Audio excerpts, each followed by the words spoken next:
ಇನ್ನು ಚಿತ್ರದುರ್ಗದ ಹೊಸದುರ್ಗದಲ್ಲಿ ಕೂಡ ಒಂದು ಮರ್ಡರ್ ಆಗಿದೆ. ಬಾತ್ರೂಮ್ಗೆ ನುಗ್ಗಿ ಬಾತ್ರೂಮ್ನಲ್ಲೇ ರಕ್ತದ ಕೋಡಿಯನ್ನು ಹರಿಸಿದ್ದಾರೆ ದುಷ್ಕರ್ಮಿಗಳು. ಚಿತ್ರದುರ್ಗದ ಹೊಸದುರ್ಗ ತಾಲೂಕಿನ ಹುಣುವಿನಡು ಗ್ರಾಮದಲ್ಲಿ ನಡೆದಿರೋ ಪ್ರಕರಣ ಇದು.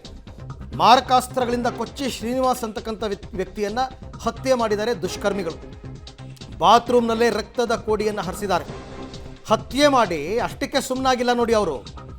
ಶ್ರೀನಿವಾಸ್ ರಕ್ತ ಸಿಕ್ತ ಶವದ ಫೋಟೋವನ್ನು ಇನ್ಸ್ಟಾದಲ್ಲಿ ಪೋಸ್ಟ್ ಮಾಡಿದ್ದಾರೆ. ರಾಂಗ್, ಇದು ಮಾಡಬಾರ್ದು, ಹೀಗೆ ಕ್ರಮ ತಗೋತಾರೆ ಅಥವಾ ಅವ್ರ ಅಕೌಂಟನ್ನು ಬ್ಲಾಕ್ ಮಾಡ್ತಾರೆ. ಫೋಟೋ ಮೇಲೆ ಜಾಲಿ ಜಾಲಿ ಅಂತ ಬರೆದು ವಿಕೃತಿಯಂತೆ ಆರೋಪಿ ಸಾಗರ್ ಅಂತಕ್ಕಂಥವನು ಫೋಟೋವನ್ನು ಅಪ್ಲೋಡ್ ಮಾಡಿದ್ದಾನೆ. ಮತ್ತೋರ್ವ ಆರೋಪಿ ಮಾರಕಾಸ್ತ್ರವನ್ನು ಹಿಡಿದು ಫೋಟೋವನ್ನು ಶೇರ್ ಮಾಡಿದ್ದಾನೆ. ಚಿತ್ರದುರ್ಗ ಜಿಲ್ಲೆ ಹೊಸದುರ್ಗ ತಾಲೂಕಿನ ಹುಣುವಿನಡು ಗ್ರಾಮದಲ್ಲಿ ನಡೆದಂತಹ ಹತ್ಯೆ ಕೊಲೆ. ಶ್ರೀನಿವಾಸ್ ಅಂತಕ್ಕಂಥ ವ್ಯಕ್ತಿ, ಇಲ್ಲಿ ನೋಡ್ತಾ ಇದ್ದೀರಲ್ಲ, ಇದೇನೋ ಅಕ್ರಮ ಸಂಬಂಧ ಅಂತ ಹೇಳ್ತಾರೆ. ಐ ಥಿಂಕ್ ಅದೇ ಕಾರಣ ಇರಬೇಕು ಅಂತ ಅನಿಸುತ್ತೆ.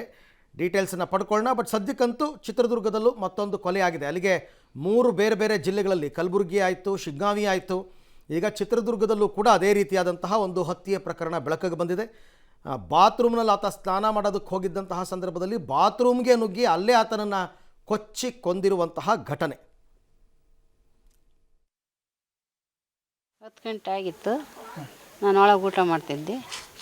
ಆಮೇಲೆ ಅಲ್ಲೇ ಆಸ್ಪತ್ರೆ ಒಳಗೆ ಗಲಾಟೆ ಆಗ್ತೈತಿ. ಅಮ್ಮ ಓಡ್ಬಾ, ಇಲ್ಲಿ ಒಳಕ್ಕೆ ಹೋಗಿ ಅದು ಯಾರು ನೋಡು ಅಂತಂದ್ರು. ಒಳಕ್ಕೆ ಹೋಗಿದ್ದೆ. 3 ಜನ ಇದ್ದರು. ಅವ್ರು ಯಾರು ಅಂತ ಗೊತ್ತಿಲ್ಲ ಆಮೇಲೆ ಮುಚ್ಚಿದ್ದು.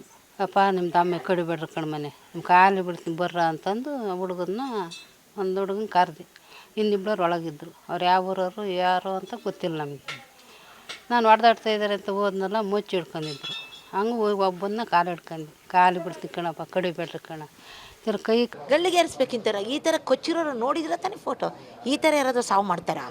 ಇಷ್ಟಕ್ಕೆ ಈ ಥರ ಮಾಡ್ತಾರಾ? ಕೊಚ್ಚಬೇಕು ತಾನೇ ಅವ್ರನ್ನ ಬೇರೆಯವ್ರು ಯಾರಾದರೂ ಇದೇ ಥರ ಮಾಡ್ಬೇಕು ತಾನೆ. ಇಲ್ಲ, ನಾನು ಕೆಲ್ಸಕ್ಕೆ ಹೋಗಿದ್ದೆ, PSU primary health care officer. ನಮ್ಮ ಮಗ ಆಟ ಓಡಿಸ್ಕೊಂಡು ಇದ್ದ. ಆಮೇಲೆ ಆಟ ಮಾಡ್ದ, ಮನೆಯಲ್ಲೇ ಇದ್ದ. ನಿನ್ನೆ ಕರ್ಕೊಂಬಂದೆ ನಾನು. ಮನೆ ಮುಂದೆನೇ ಅವರು ಸೋದರ ಮಾವ ದುರ್ಗುಟ್ಕೊಂಡು ಹೋದ.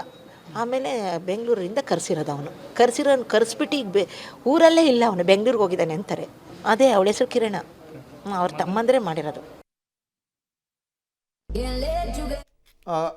ಕೊಲೆ ಅಂತೂ ನಡೆದು ಹೋಗಿದೆ. ಬಟ್ ಕೊಲೆ ಯಾಕಾಯಿತು ಅಂತಕ್ಕಂಥದ್ದನ್ನು ಒಂದು ತಿಳ್ಕೊಬೇಕು. ಇದ್ರ ಜೊತೆಗೆ ಆ ಹತ್ಯೆ ಮಾಡಿ ಫೋಟೋವನ್ನು, ರಕ್ತ ಸಿಕ್ತ ಡೆಡ್ ಬಾಡಿ ಫೋಟೋವನ್ನು ಇನ್ಸ್ಟಾದಲ್ಲಿ ಪೋಸ್ಟ್ ಮಾಡ್ತಾರೆ ಅಂತಂದರೆ ಅವ್ರಿಗೆ ಇನ್ನೆಷ್ಟು ಧೈರ್ಯ ಇರಬೇಕು ಅಂತ.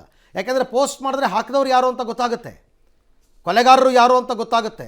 ಅಷ್ಟಿದ್ರೂ ಕೂಡ ಕೊಲೆ ಮಾಡಿದ್ದೀವಿ ನೋಡಿ ನಮ್ಮ ಗಂಡಸ್ತನ ಅಂತ ತೋರಿಸ್ಕೊಳ್ಳೋದಕ್ಕೋಸ್ಕರ ಆತ ಈ ರೀತಿ ಮಾಡಿರ್ತಕ್ಕಂಥದ್ದು ನಿಜಕ್ಕೂ ಅತ್ಯಂತ ಅಕ್ಷಮ್ಯ ಅಪರಾಧ. ಜೊತೆಗೆ ನಿಮಗೆ ಸೋಷಿಯಲ್ ಮೀಡಿಯಾಗಳಲ್ಲಿ ಈ ಥರ ರಕ್ತ ಸಿಕ್ತ ಫೋಟೋಗಳು, ಡೆಡ್ ಬಾಡಿಗಳು ಇದನ್ನೆಲ್ಲ ಪೋಸ್ಟ್ ಮಾಡುವಂತಿಲ್ಲ ರೂಲ್ಸ್ ಪ್ರಕಾರ. ಅದನ್ನೂ ಮಾಡಿದ್ದಾನೆ. ಮಾರಕಾಸ್ತ್ರಗಳನ್ನು ಹಿಡ್ಕೊಂಡಿರ್ತಕ್ಕಂಥ ಫೋಟೋಗಳನ್ನು ಹಾಕ್ಕೊಳ್ಳೋ ಹಾಗಿಲ್ಲ, ಅದನ್ನೂ ಮಾಡಿದ್ದಾನೆ. ಹಾಗಾದರೆ ಇವ್ರು ಯಾರು? ಈ ಬಗ್ಗೆ ಮತ್ತಷ್ಟು ಮಾಹಿತಿ ನನ್ನ ಕೊಲೀಗ್ ಸಿದ್ದರಾಜು ಅವರಿಂದ ಪಡ್ಕೊಳ್ಳೋಣ. ಸಿದ್ದರಾಜು, ಈ ಮರ್ಡರ್ ನಡೆದಿದ್ದೇನೋ ಓಕೆ, ಬಟ್ ಕಾರಣ ಏನು ಅಂತ ಈಗಾಗಲೇ ಪ್ರಾಥಮಿಕ ತನಿಖೆಯಿಂದ ಗೊತ್ತಾಯ್ತಾ? ಏನಿದೆ ಡೀಟೇಲ್ಸ್ ಈ ವಿಚಾರವಾಗಿ?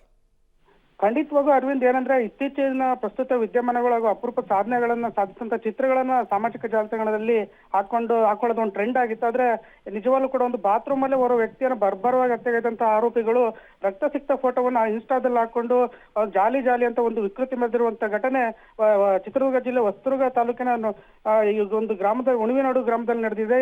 ಈ ಒಂದು ಘಟನೆಗೆ ಕಾರಣ ಏನಂತಂದ್ರೆ, ಏನು ಆರೋಪಿಯಾಗಿರುವಂತ ಆರೋಪಿಯ ಒಂದು ಸಹೋದರಿಯನ್ನ ರಾಜೇಂದ್ರ, ಈಗೇನು ಕೊಲೆಯಾಗಿರುವಂತ ವ್ಯಕ್ತಿ ಇತ್ತೀಚೆಗೆ ಮದುವೆ ಆಗಿರ್ತಾನೆ. ಆಕೆ ಈ ಹಿಂದೆ ಕೂಡ ಮತ್ತೋರ್ವನೊಂದಿಗೆ ವಿವಾಹವಾಗಿರ್ತಾಳೆ. ಆದ್ರೆ ಎರಡನೇ ವಿವಾಹವಾಗಿ ಏನು ಈ ಒಂದು ಕೊಲೆಯಾಗಿರೋ ವ್ಯಕ್ತಿ ಮದುವೆ ಆಗಿರ್ತಾನೆ. ಹೀಗಾಗಿ ಒಂದು ಆರೋಪಿಯಾದಂತಹ ಸಾಗರ್ ಈ ಒಂದು ಕೊಲೆಯನ್ನ ಮಾಡಿದರೆ ಎಂಬ ವಿಚಾರ ಪ್ರಾಥಮಿಕ ತನಿಖೆಯಲ್ಲಿ ಬಯಲಾಗಿದೆ. ಹೀಗಾಗಿ ಈಗಾಗಲೇ ಪೊಲೀಸರು ಕೂಡ 3 ತಂಡಗಳನ್ನು ರಚಿಸಿಕೊಂಡು DYSP ಶಿವಕುಮಾರ್ ನೇತೃತ್ವದಲ್ಲಿ ಒಂದು ಆರೋಪಿಗಳಿಗೆ ಬಲೆ ಬೀಸಿದ್ದಾರೆ. Aravind, right, thank you Siddaraju, ತಮ್ಮ ಎಲ್ಲ ಮಾಹಿತಿಗಾಗಿ ಧನ್ಯವಾದ. ಸೊ ಬೆಳ್ಳಂಬೆಳಗ್ಗೆ ಬರೀ ಈ ಕೊಲೆಗಳ ಸುದ್ದಿ ಅಂದರೆ ಅಲ್ಲಿಗೆ ಅಪರಾಧ ಚಟುವಟಿಕೆಗಳು ರಾಜ್ಯದಲ್ಲಿ ಮಿತಿ ಮೀರಿವೆ ಅಂತಕ್ಕಂಥದ್ದನ್ನು ಹೇಳ್ಬೋದು ಒಟ್ಟಾರೆ.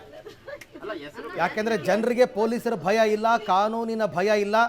ನಾನು ಜೈಲಿಗೆ ಹೋದರೂ ಪರವಾಗಿಲ್ಲ, ಒಬ್ಬನ ಕೊಂದ್ಬಿಟ್ಟೇ ಹೋಗ್ತೀನಿ ಅಂತಕ್ಕಂಥ ಮನಸ್ಥಿತಿ ಇದ್ದರೆ ಇಂಥ ಘಟನೆಗಳು ಸಹಜ.